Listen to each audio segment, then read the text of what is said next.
Sup, Sally? Welcome back to Doki Doki Amor Fati. When we last left off, MC freaking killed Sayori because he's a nutter now. And we're probably going to be finishing this mod in this session. So, that's great. let's see how this pans out. I am lost. You can say that again, pal. I don't know what to do. Maybe not kill your friend. How about that? Thousands of plans tried and failed. I don't really feel bad for you when you're the one who does it to yourself. Like, seriously. All I could do was break down and fall to my knees, finally submitting to the inevitable fulcrum of my destiny. That's not how you spell fulcrum. It's a C, not a K. You won, God. I was never meant to save Sayori. Just let me go already so this madness can be over with. I fall on my back and watch the sky. Allie? What's wrong? Why are you lying down? Just go. Nothing matters anymore. What's going on? Time has no end, no beginning, no purpose. Nothing makes sense anymore. Allie, you're starting to scare me. Snap out of it. She lowers her hand down to me. I look away. Come on, we have school. I can't leave you like this. You don't want me to worry. Maybe it's better if I do nothing. If only it were that simple. Just shut up already. Huh? Sarah looks around, bewildered. No one's here, Allie. I know, you don't see what I see. If only you could see. I'm taking you to a doctor. I can't bear to see you like this. Sarah grabs my hand and tries to pull me up with all her might. I pull my hand out of her grip. I'm fine. I don't need your help. There's nothing I can do to help you. I just want this to be over. What are you talking about? You're going to kill yourself next Monday. I've been sent back in time in a vain attempt to save you, but nothing comes of it. I've traveled for what feels like hundreds of years. I just wanted you to die and have this be over with. She has a terrified look on her face, and before I could say anything else, she runs off. As she rightly should. I sit down by the curb and watch the sky. The blinding sun takes my view. Clouds ebb and flow as I watch their movements. Like a river's flow, the clouds swim across the sky, vanishing and emerging as time goes by. The sun glares again, blinding me. When my vision returned, I saw something descending down towards me.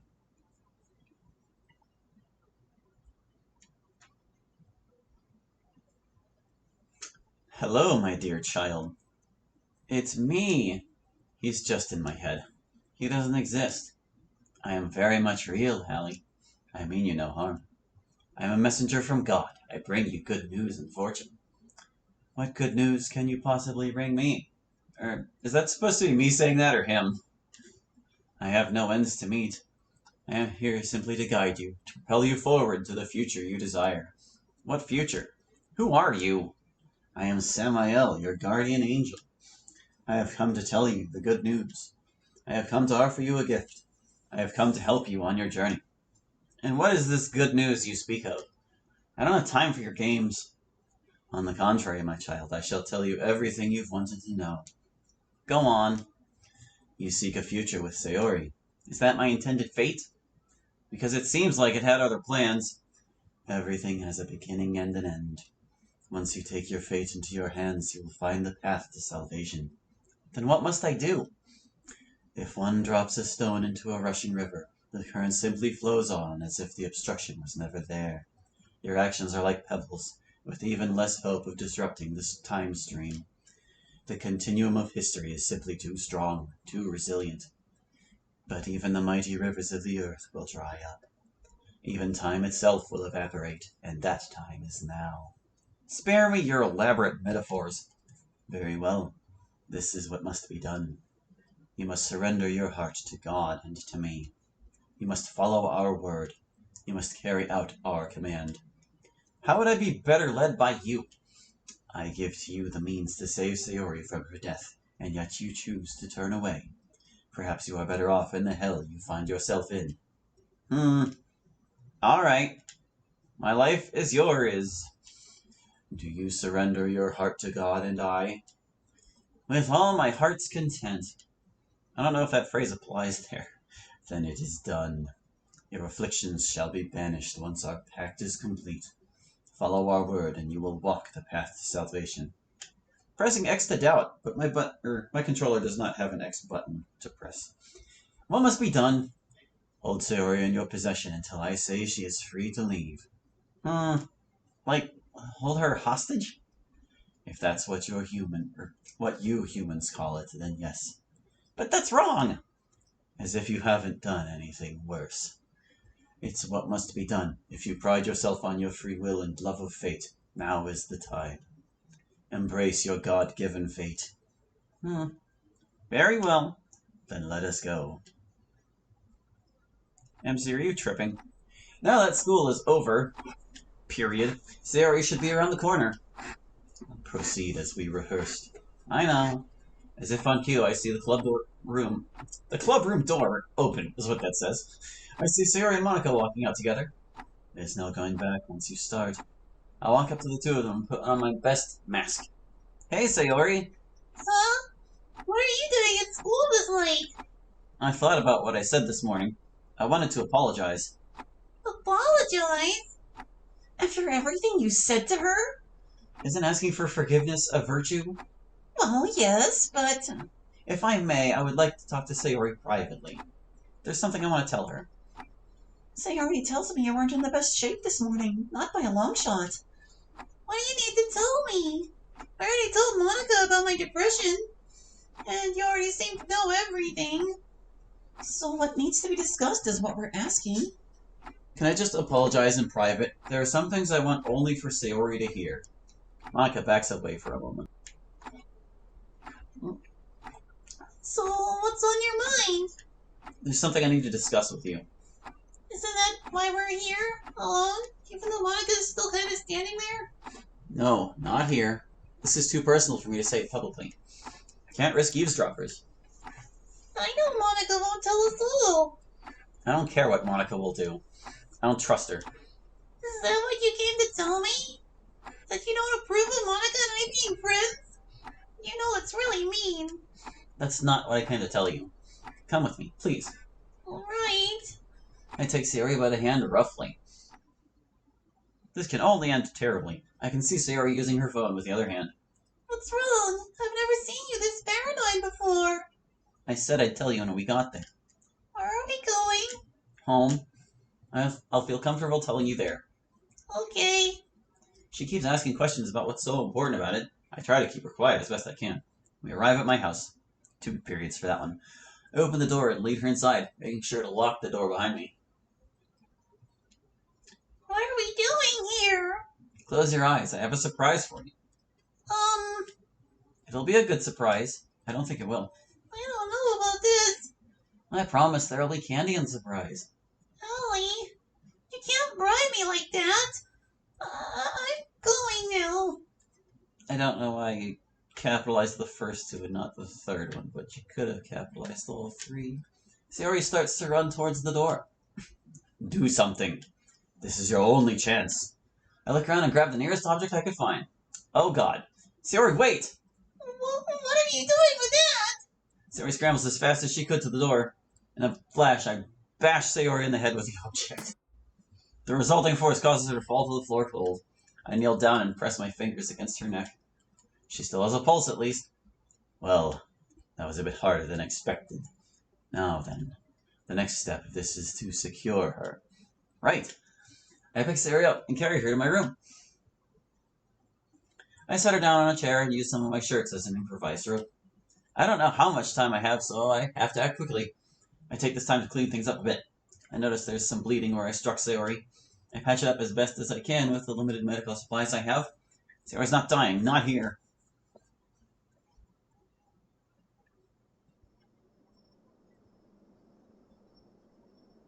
It's been several hours now. I see Sayori's eyes open up as she groans quietly. My head hurt.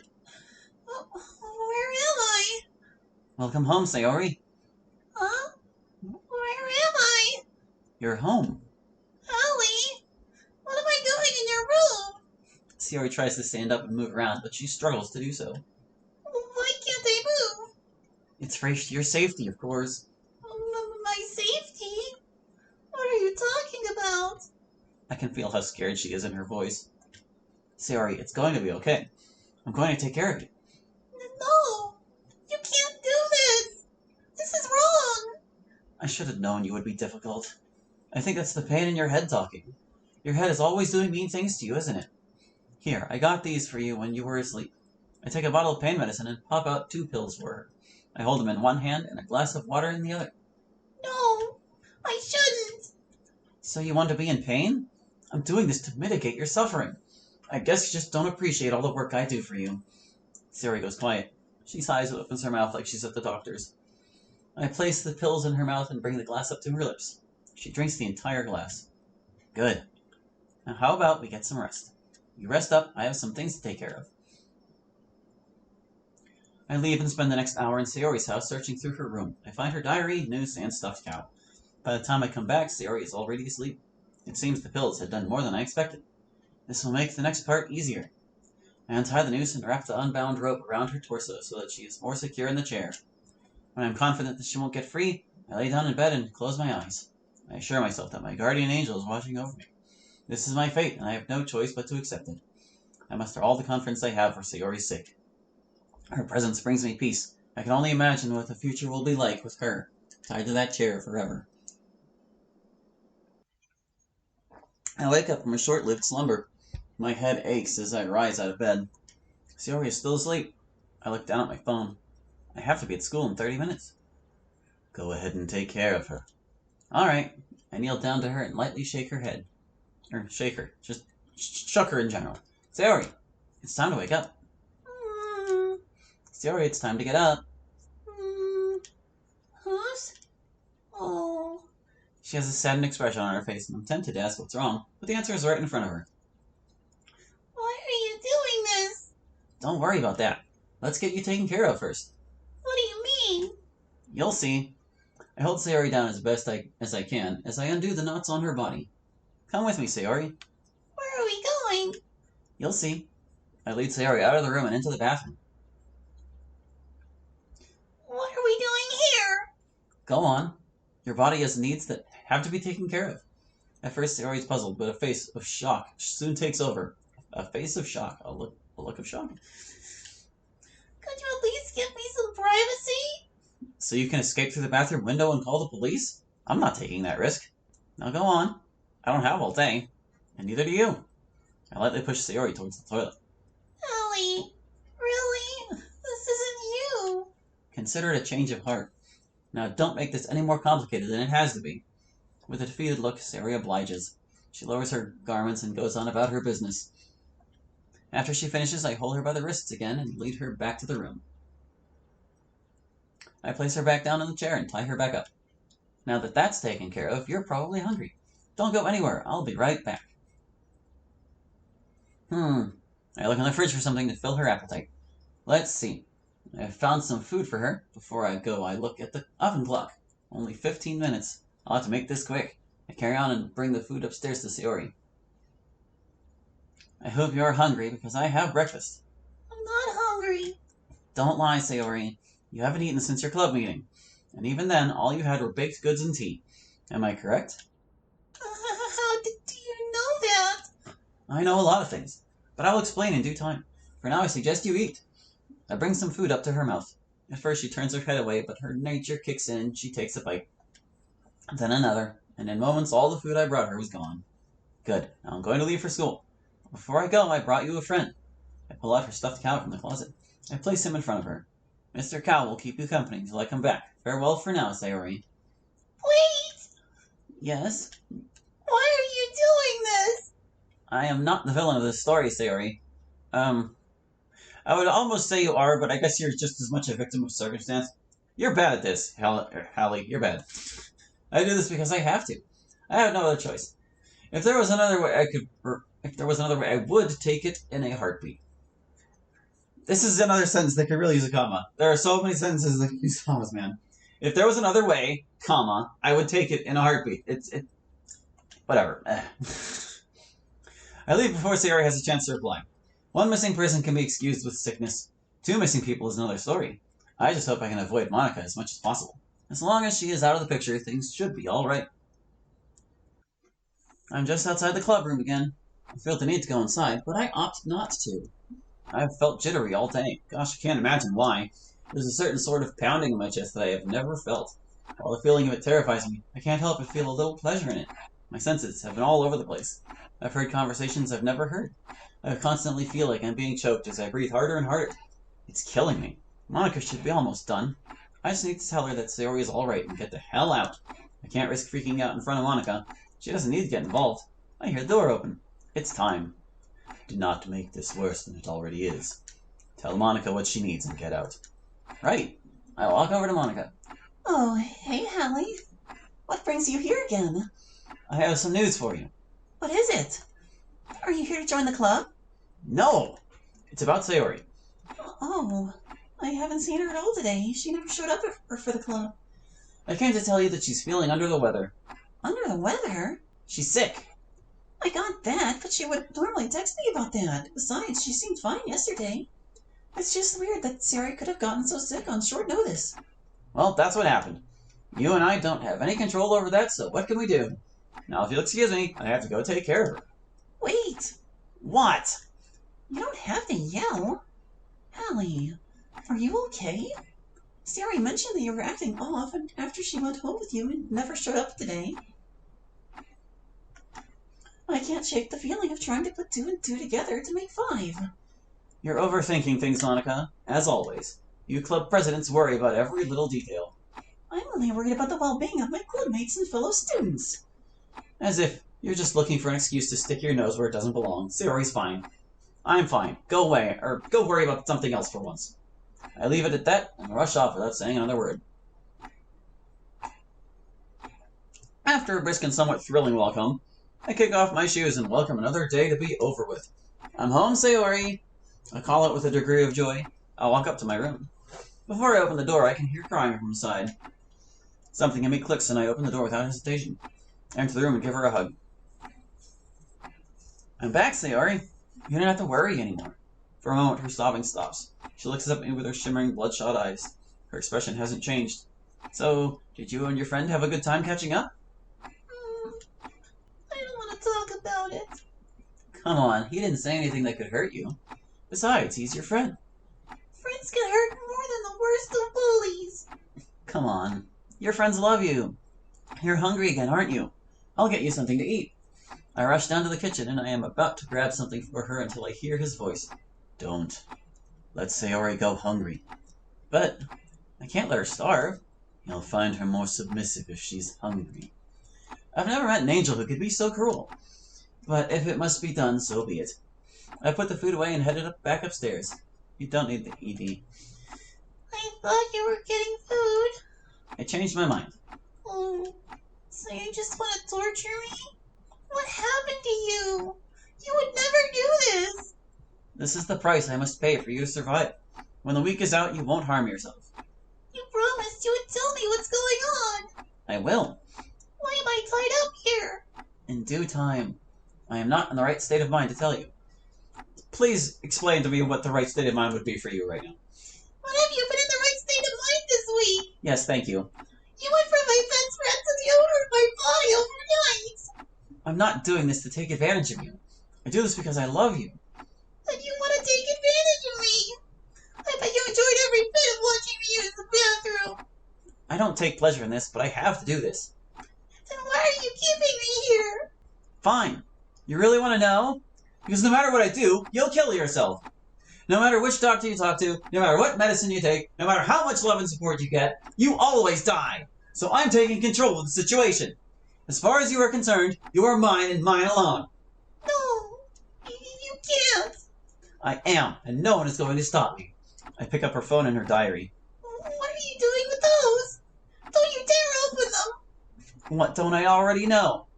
I know you have a noose ready for you. I know Monica disregards you. I know you'd rather be dead. So what difference does it make? Sayori goes silent. Good. Glad I got that sorted out with her. Yeah, sorted out. That's what that is. With that, I leave Sayori alone. I spend the rest of the night looking through the contents of her phone and rereading her diary entries. I almost feel bad for spoiling myself, but it feels so good.